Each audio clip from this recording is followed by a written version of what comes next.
Buenas tardes, doctor. Mi nombre es Ingrid Montaño Severich y hoy les voy a presentar lo que es el manejo anestésico. Eh,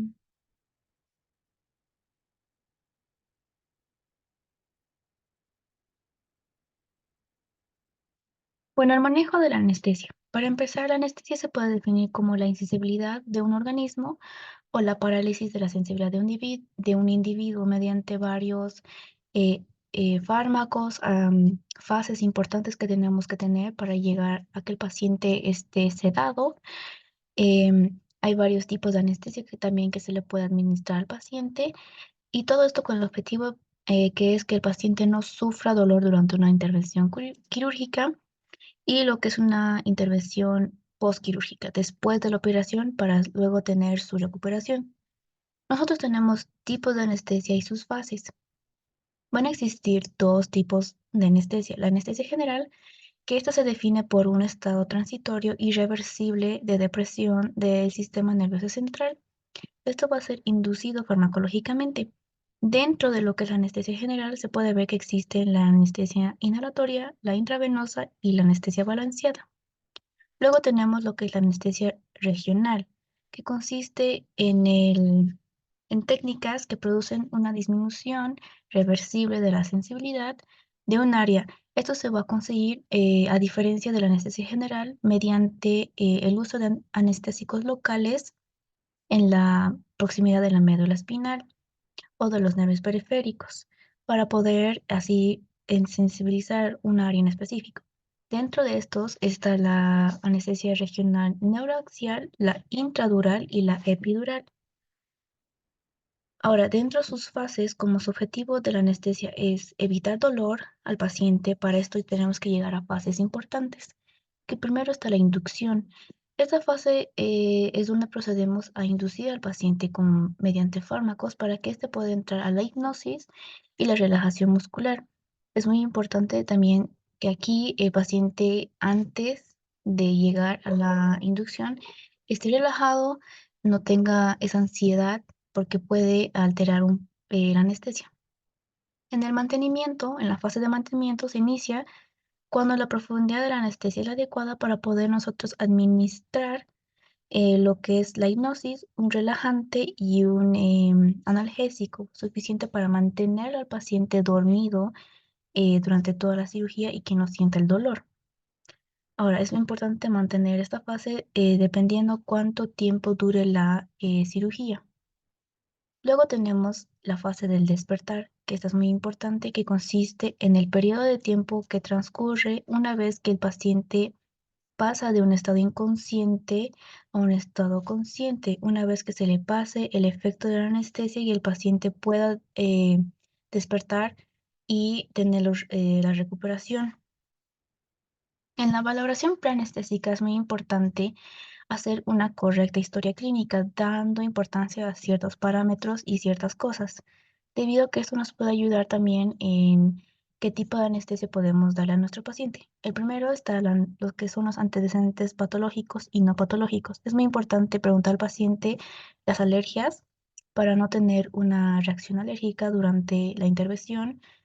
Consumo de tóxicos como drogas, alcohol o tabaco. Es importante que el paciente mencione o sea honesto si es que consume algún tipo de droga, ya que este puede tener un efecto no tan favorable con la anestesia debido a que por las drogas y el alcohol y el tabaco.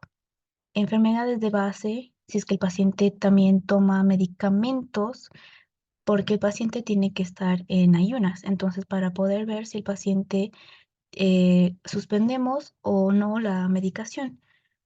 Y también lo que es la exploración física es muy importante, la cardiovascular, la pulmonar y vía aérea, que es muy importante debido que en esta fase hay el test de Mallampati, donde nosotros verificamos si la vía aérea es suficiente para la intubación y verificación de piezas dentales, verificar si el paciente tiene sus piezas dentales completas, incompletas, si tiene dientes postizos o dentadura, para que nosotros podamos hacer con cuidado la intubación y no que se suelte un diente y obstruir la vía aérea. Luego, la valoración de riesgo anestésico Esto lo hacemos mediante varias escalas que miden los riesgos perioperatorios. Entre la más usada está lo que es el ASA. Ahora, como caso clínico, empezando con la evaluación preanestésica, tenemos un paciente llamado Juan Pérez, de 45 años, sexo masculino, de peso 80 kilogramos, de talla 1,75 y con un índice de masa corporal de 26,1, con un sobrepeso leve. Entre sus antecedentes de relevancia podemos ver que el paciente presenta hipertensión arterial que está controlada con losartán de 50 miligramos. No refiere a alergias y entre sus cirugías previas presenta una apendicectomía hace 10 años, sin complicaciones en las anestesias. Luego, tabaco, alcohol, no consume, no fuma y consume ocasionalmente alcohol. Luego, en el examen físico, podemos ver que en la vía aérea, el Mallampati en las escalas está de un Mallampati 2, con buena apertura bucal menor a 3 centímetros, con la movilidad cervical adecuada y ausencia de dientes móviles, que es muy importante. Entre la cardiovascular podemos tener una frecuencia cardíaca de 70 latidos por minuto, la presión arterial de 130-80, que está controlada con su losartán, auscultación normal, respiración normal, buena expansión de tórax y sin ruidos agregados. En el examen neurológico podemos ver que está orientado en tiempo, espacio y personas sin alteraciones motoras ni sensitivas. En la clasificación de ASA está en un 2, que es un paciente con enfermedad sistemática, pero está controlada su hipertensión con losartán. Entre los exámenes complementarios vemos que tiene un laboratorio, el hemograma, la glucemia, la función renal y pruebas de coagulación sin alteración, porque es importante también saber si el paciente puede presentar algún problema y nosotros estar preparados. En el electrocardiograma se ve que está sin alteraciones y en su radiografía de tórax que se pide está sin hallazgos patológicos. En la técnica anestésica, nuestro tipo de intervención del paciente va a ser una colicistectomía laparoscópica.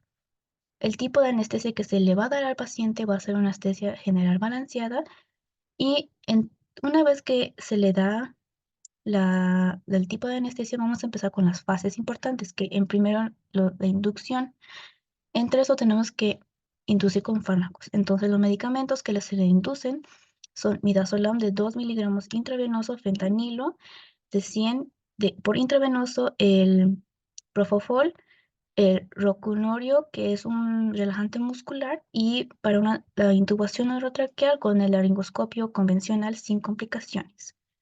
Luego, para mantener el paciente en ese estado, nosotros usamos los analgésicos, el remifentanilo en infusión continua a 0,1, el hipnótico, el sevoflurano a 2% con mezcla de aire y oxígeno y relajante muscular, una dosis de refuerzo de ru- rocuronio que según la necesidad clínica.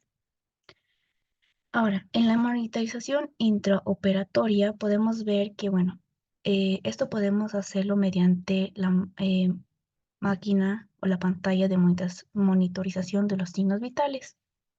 Entre esta está la presión arterial, la frecuencia cardíaca y la frecuencia respiratoria y capnografía para controlar la respiración y la ventilación mecánica.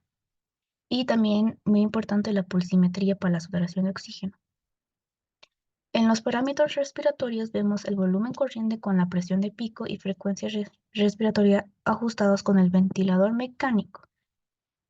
Control de la profundidad anestésica mediante la monitorización del BIS, que es el índice bispectoral para evaluar el nivel de conciencia. Luego tenemos la relajación muscular con la monitorización de la función neuromuscular para evaluar la necesidad de el relajante adicional y la reversión adecuada del bloqueo. Entre los controles de líquidos y balance hídrico, nosotros administramos lo que son los cristaloides, solución salina o podemos usar Ringer lactato. Ahora, medidas de seguridad adicionales. Nosotros podemos usar lo que son calentadores de fluidos o de mantas para evitar que el paciente entre en hipotermia, porque es lo que no queremos que entre.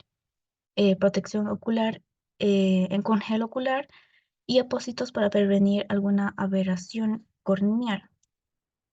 En el esquema básico de tratamiento una vez que esté fuera de la cirugía, como nuestro objetivo es disminuir el dolor y que el paciente esté lo más cómodo posible y reducir complicaciones, y aparte que dé una buena recuperación y así nuestro paciente se pueda ir lo más antes posible. Empezamos con un esquema de analgesia, que una vez en la sala de recuperación posanestésica después de la intervención quirúrgica, podemos utilizar fármacos como paracetamol, 1 gramo vía intravenoso cada 6 horas, máximo 4 gramos, el metamizol, 1 gramo intravenoso cada 8 horas, y el ketorolaco, 30 miligramos intravenoso cada 8 horas.